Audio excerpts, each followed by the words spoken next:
Je vous salue au nom du Seigneur. Pourquoi est-ce le dimanche que nous allons prier à l'église? C'est le sujet développé dans cette prochaine vidéo.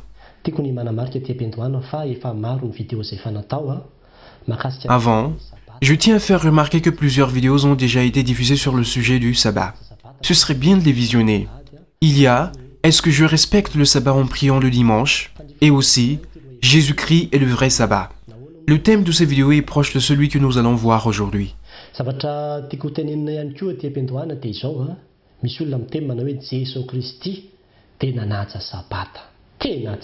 tiens également à vous dire que même si certaines personnes disent que Jésus-Christ respectait le sabbat, c'est faux. Il était bien allé à la synagogue un sabbat pour enseigner, mais cela ne veut pas dire qu'il respectait le sabbat. Si Jésus-Christ l'avait respecté, les pharisiens et les hommes de loi ne l'auraient pas persécuté. C'est justement parce qu'il ne respectait pas le sabbat, les petits détails de loi du sabbat, qu'ils l'ont persécuté. À un moment, il a récolté un gerbe de blé, et il a permis aussi à ses disciples d'en cueillir aussi le jour du sabbat, dans un champ de blé. Alors que cela fait partie des interdits du sabbat. Il guérit le jour du sabbat alors que c'est également interdit. Dans Jean 5,10, il y a cet homme à qui on demande « Pourquoi transportes-tu ton lit dans toute la ville le jour du sabbat ?»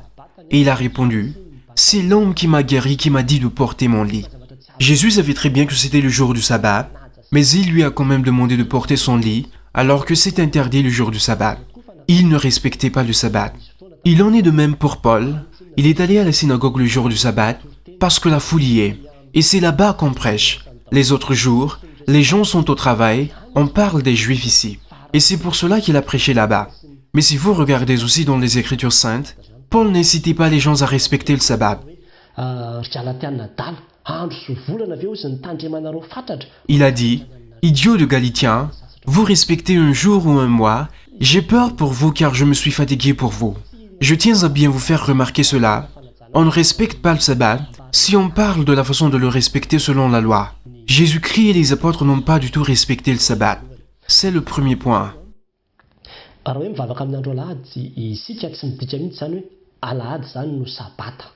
Deuxièmement, si on prie le dimanche, cela ne veut pas dire que le dimanche est le sabbat. C'est juste un choix du jour pour aller prier.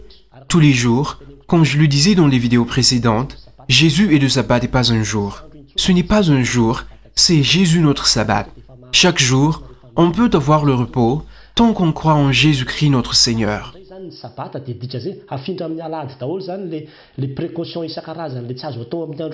Si on dit « notre sabbat est le dimanche », cela veut-il dire qu'on déplacera au dimanche tous les différents interdits? Tout ce qu'on ne devait pas faire le samedi? Et ainsi, on ne pourrait pas faire du commerce le dimanche? Telle ou telle chose ne devrait pas être faite un dimanche? Que la cuisine, les courses soient régulées car ce serait le jour du sabbat? Prier le dimanche n'en fait pas le jour du sabbat. Éloignez-vous de la pensée que c'est le dimanche le jour du sabbat. C'est plus une question de jour, c'est Jésus qui importe. Ces lois ne sont plus que des ombres, la réalité, c'est Jésus-Christ notre Seigneur. En troisième lieu, je voulais vous parler des raisons qui ont poussé l'Église à choisir, non pas à décaler, mais à choisir le dimanche pour prier en assemblée.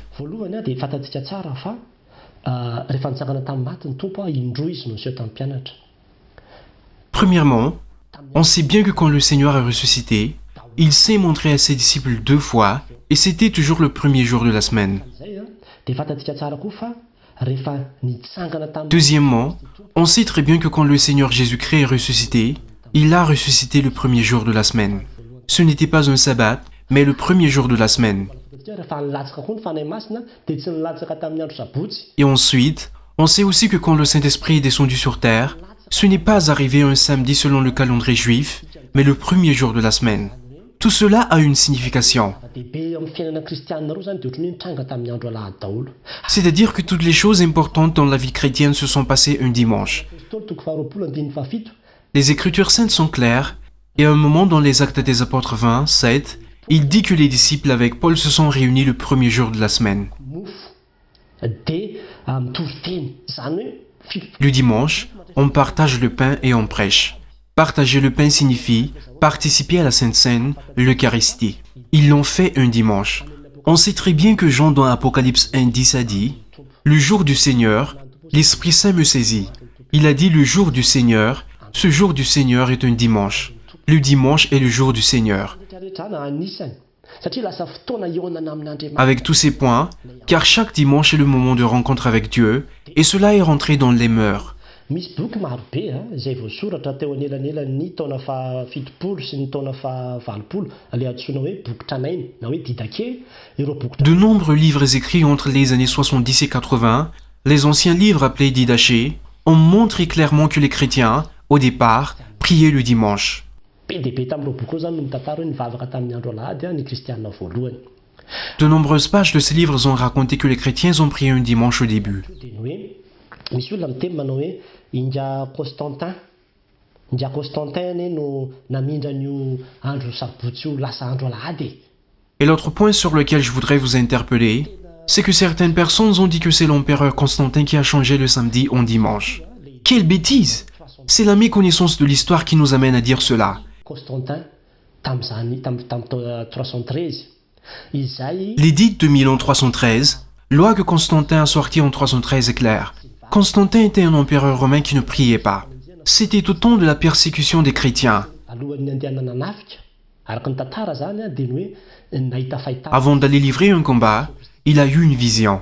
Il a vu Jésus-Christ le Seigneur qui lui a dit « Je vais t'aider, je vais te protéger et je te donnerai la victoire pour ce combat. »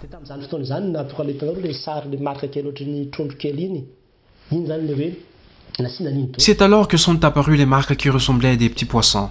Tous les soldats ont été marqués avec ce dessin qui signifiait « Jésus-Christ est avec nous » et ils sont effectivement sortis vainqueurs. À partir de ce moment-là, il a décrété que tous prions tous les dimanches. C'est pas lui qui a créé le fait de prier le dimanche. Les gens priaient déjà le dimanche. Il a juste décrété que le dimanche est désormais jour de prière.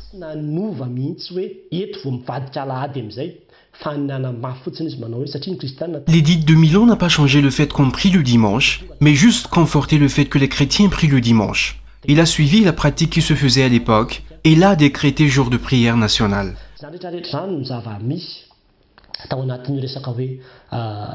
Toutes ces histoires ont contribué à la mise en place du dimanche. Ne vous laissez pas distraire par d'autres enseignements, mais cette vidéo est diffusée pour nous édifier, nous qui allons à l'église pour prier le dimanche. Quel que soit le jour que vous priez, un samedi, un dimanche, un jeudi, quel que soit le jour, c'est pas cela qui apporte la rédemption, car le salut est uniquement en Jésus-Christ.